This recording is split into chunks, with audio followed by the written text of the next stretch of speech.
ہم گلگت بلتستان کے لوگ ہیں. میں اجازت چاہتا ہوں اس سے پہلے کہ ہم جواب سے اجازت چاہتے ہیں. میں شکر گزار ہوں آپ کے وزیر اعظم کا اور سفیر احمد کا. آپ نے گریٹر واٹر سپلائی حملہ کے نام پر 1.27 کروڑ کا ہمیں پروجیکٹ دیا. اس سے پہلے یہ ضلع آپ کا تحفہ ہے, یہ سب ڈویژن آپ کا تحفہ ہے, شیلا کی تحصیل آپ کا تحفہ ہے. ہم آپ سے توقع رکھتے ہیں کہ آپ ہمیں شیلا کی ایکسپریس میں حیدرآباد سے ناصر آباد دیں گے. آپ بارڈر کے سیکٹر انکم کا 5% ہمیں دیں گے. آپ ہمیں 2000 کا ایک سیٹ اور شناختی کے لیے اضافی سیٹ دیں گے. تو میں آخر میں آپ سے تقاضا کرتا ہوں وہ ریاستی عدالت کے جو بھی عمران خان کے پشت پناہی کرتے ہیں اس بارے میں آپ میرے ساتھ کہیں. آج کے جو حالات یہاں پیدا ہو گئے ہیں یہ اسی وقت سے پہلے کے ہیں. ہم نے یہ کیا کہ ہم ایک ایسی جماعت بنائیں گے. ہم نے پیپلز پارٹی کو بھی دیکھا تھا, دوسری جماعتوں کو بھی دیکھا تھا, نیشنلسٹوں کو کمپرسٹوں کو بھی دیکھا تھا, جنہوں نے اس علاقے کو آگ کی طرف دھکیلے تھے.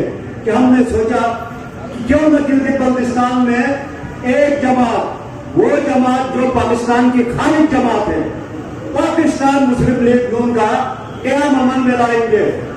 ہم این ایس ایف میں رہے, بہت سارے سینئر جو آج یہاں موجود نہیں ہیں, لیکن این ایس ایف کے بہت سارے لوگ آج سینئر ہیں یہاں پہ, تو اللہ کو پیارے ہو گئے, ان سب کو جمع کر کے پی ایم ایل این بنایا. پھر بعد میں جو دیو صاحب الگ ہو گئے, قائد محترم نواز شریف صاحب کے ساتھ ہم شانہ بشانہ کھڑے رہے, اس لیے کہ ہم پاکستان کی بقا یعنی ریاست پاکستان کی بقا کے لیے ہم کام کریں گے. گلگت بلتستان سے پھر قواریت کے خاتمے کے لیے کام کریں گے, بے روزگاری کے خاتمے کے لیے کام کریں گے, بھائی چارگی کے لیے کام کریں گے. تو آج الحمدللہ یہ پھول جیسے لوگ جو یہاں نظر آ رہے ہیں, یہ سیف الرحمان کی محبت کی وجہ سے, حافظ عبد الرحمان کی محنت کی وجہ سے, یہ پاکستان مسلم لیگ نون کے چہتے ہیں. اور آج سب یہاں جمع ہوئے ہیں اس کو سننے کے لیے. میرے بھائیوں اور دوستوں, بہت سارے مقررین مجھ سے پہلے یہاں اپنے خطاب میں بہت کچھ کہا, اچھی باتیں کی, لیکن بعض چیزیں جو ہمیں پتا ہے اس وقت کی, میرے خیال میں یہ سارے بات میں آئے, ان کو اتنا پتہ نہیں ہے کہ بیاس صاحب نے اس وقت کہا تھا کہ گلگت بلتستان کے اندر سیاست جو ہے مشہور کے اندر ہو رہی ہے, وہاں سے پھر قواریت پھیلتی ہے, وہاں سے لسانیت اور قتل و غارت گری ہوتی ہے. تو آپ لوگ برائے مہربانی اس سیاست کو مشہور سے باہر نکال. ہم نے محنت کی اور میرے اوپر بھی 26 گولیاں لگی, سید سیف الرحمان کو شہید کیا گیا, ہم نے کوئی بدلے نہیں لیے. ہم نے اس علاقے کے امن کے خاطر, گلگت بلتستان کے ترقی کے خاطر, گلگت بلتستان میں بھائی چارگی کے خاطر, اپنے جو لوگوں نے ہمارے پر اٹیک کیا تھا ان سب کو ہم نے معاف کیا. اس گلگت بلتستان کے خاطر نہ صرف معاف کیا بلکہ وہ لوگ ریاض آپ سب کو پتا ہے, ہر طریقے سے پتا ہے, وہ سارے لوگ وہ ریاض ختم کیا.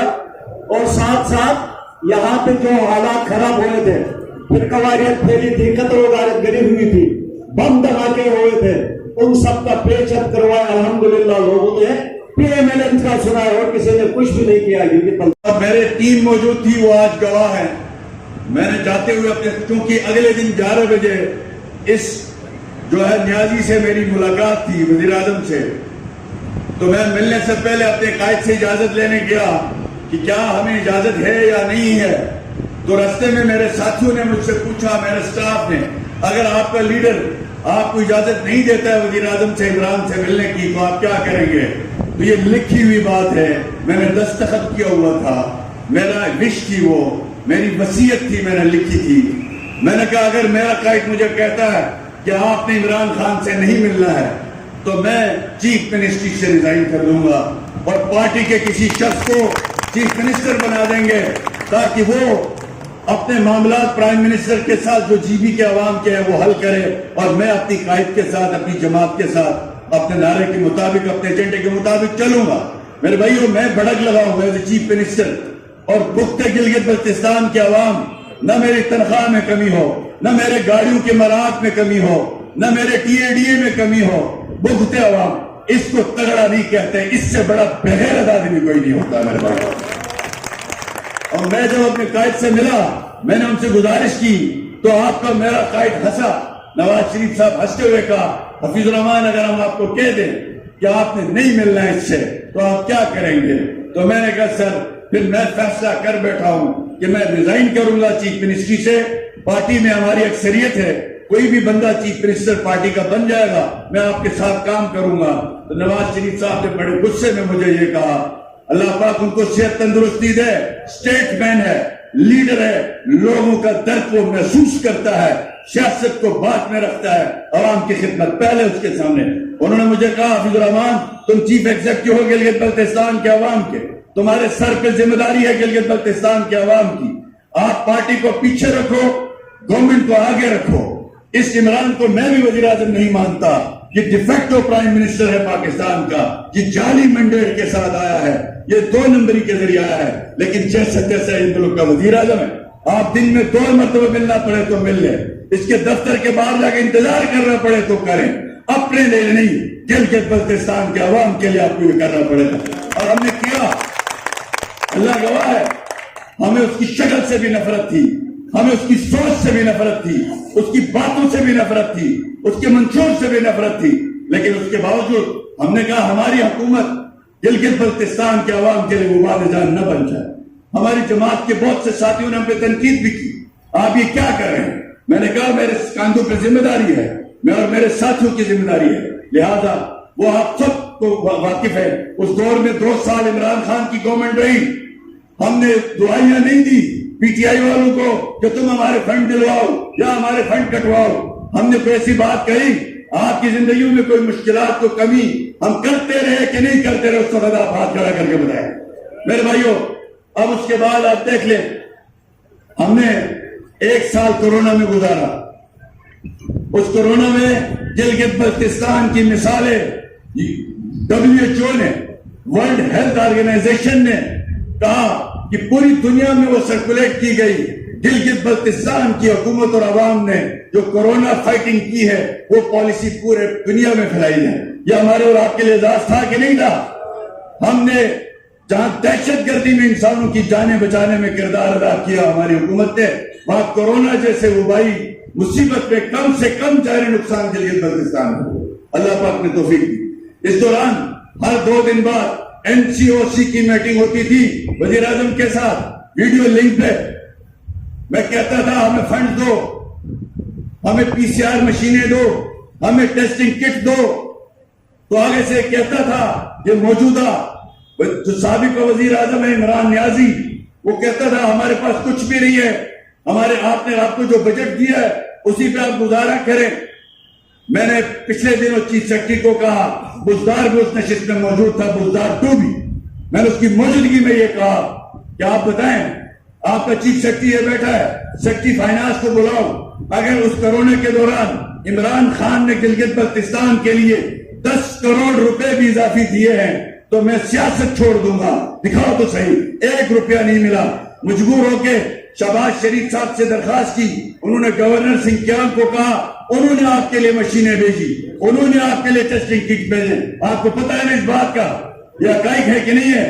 اب میرے بھائیوں, جب یہاں پہ فلڈ آیا پچھلی دفعہ, موجودہ وزیر اعظم صاحب شہباز شریف صاحب تشریف لائے, ہم نے پیغام بھیجا یہاں کے بزدار 2 کو کہ آئیں وزیر اعظم کا استقبال کریں اور جو مسئلے ہیں بیان کریں, ہم آپ کے ساتھ کھڑے ہونے کے لیے تیار ہیں. میرے بھائیوں, جب انہوں نے میری طرح ہمارے کچھ ساتھیوں نے بتایا, انہوں نے کہا میں پوچھتا ہوں عمران خان صاحب سے جیسے میں نے پوچھا تھا.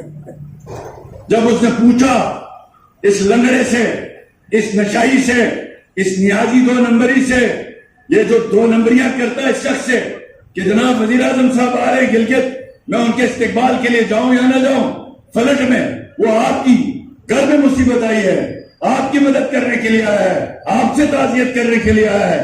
وہ پوچھتا ہے اس 2 نمبر شخص سے جو جھوٹا بے ایمان 2 نمبر آدمی ہے, وہ آگے سے کہتا ہے آپ کے بزدار 2 کو, اگر آپ نے وزیر اعظم کے استقبال کے لیے ایئرپورٹ گئے تو میں کل تمہیں ڈسمس کر دوں گا, تم گلگت چھوڑ دو, گلگت میں مت رہو. وہ یہاں سے کھنبری چلا گیا. آپ سب کو پتا ہے کہ نہیں ہے؟ ایسا ہوتا ہے عوام کا نمائندہ, اس لیے کہ وہ عمران کے احسان تبلے ایسے تباہ ہے. ایک شخص 2020 سے پہلے رٹو سے باہر اس کو کوئی جانتا تھا؟ اس کی کوئی اسٹرگل تھی؟ اس کی کوئی محنت تھی؟ عمران اس نے 2 دفعہ نون لیگ سے ٹکٹ مانگا, 2009 میں بھی, 2020 میں, 15 میں بھی. ہم نے ٹکٹ نہیں دیا. وہ پی ٹی آئی میں 19 میں چلا گیا. اب اس عمران خان نے اس شخص کو, یاد رکھیں ڈلگت کے دوستوں, بھائیوں, یہ بڑی سنجیدہ بات ہے, جو شخص یونین کا ممبر نہیں رہا, جو شخص کبھی اس پارٹی کا حصہ نہیں رہا, اس کو عمران خان نے اداروں کے تھرو مرضی کے مطابق اس کو ممبر بھی بنوایا, اس کو چیف منسٹر بھی بنایا, اس کو پارٹی کا صدر بھی بنایا. آپ مجھے بتائیں, اگر ہمیں خدشہ ہے, یہ جو بزدار ٹو خالد خورشید ہے, عمران خان کہے گا یہاں پہ انڈیا کی فوج داخل ہو رہی ہے, آپ کو اس کا ساتھ دینا تھے, اس کا ساتھ دینے کے لیے تیار ہو. یہ اتنے شکرانے میں جا چکا ہے, یہ مجبوری ہے. میرے بھائیوں, اس کے لیے وقت ہے, آپ کو بات کریں گے. آج جو شخص اپنے آپ کو پاکستان میں, ایک ہٹلر بھی بڑا مضبوط لیڈر تھا, اپنے آپ کو پاپولر کہتا تھا, اس نے جرمنی کی بھی اینٹ سے اینٹ بجا دی, اس نے یورپ کی بھی اینٹ سے اینٹ بجا دی, نوجوانوں کو گمراہ کیا سوشل میڈیا کے ذریعے. آپ دیکھیں مذہب کا بھی وہ ٹچ دیتا ہے, بنگڑے کا بھی وہ ٹچ دیتا ہے, مجرے کا بھی وہ ٹچ دیتا ہے, سنیمے کا بھی وہ ٹچ دیتا ہے, میوزک کا بھی وہ ٹچ دیتا ہے, اسلام کا بھی وہ ٹچ دیتا ہے, ہر فرقے کا بھی وہ ٹچ دیتا ہے. کبھی مندری پہنتا ہے, کبھی کیا ایکٹنگ کرتا ہے, کبھی کس طریقے سے لوگوں کو قائد کرتا ہے. لہذا یہ وہ شبد بازیاں ہیں. 1 سال ہو گیا, ابھی تک یہ نہیں بتا پا رہا ہے 4 سال میں وزیر اعظم تھا میں نے کیا کیا. امریکہ کو کہتا تھا, گالیاں دیتا تھا, آپ کہتے ہیں امریکہ کا کوئی قصور نہیں. آج دنیا کی جتنی یہودی لابی ہے, جتنے یہودی اخبار ہیں, وہ عمران کے ہاتھ میں لکھ رہے ہیں. آج یہودیوں کا سب سے بڑا لیڈر ہے امریکہ کے سینٹ میں, وہ پاکستان کے بارے میں کیا لکھ رہا ہے. آج زلمے خلیل صاحب جو یہودیوں نسل ہے, دنیا بھر میں مشہور ہے, وہ آج عمران خان کے لیے بول رہا ہے. کیوں بول رہا ہے؟ تم تو امریکہ کے دشمن تھے. پھر آ گیا جی فوج کے اوپر, اس کے بعد کہا جی فوج کا بھی کردار نہیں ہے, صرف جنرل باجوہ ہے. پھر پچھلے دنوں اس نے کہا جنرل باجوہ بھی نہیں ہے, صرف محسن نقوی ہے جو پنجاب کا چیف منسٹر ہے. ایسا بےتبار آدمی. اب دیکھیں آج تک ہم نے نہیں سوچا, ہمیں نیب نے بلایا, یہاں پہ اخبار کے ذریعے بلایا, ہم صبح چلے گئے نیب کے دفتر, ہم نے کوئی اللہ بلا نہیں کیا.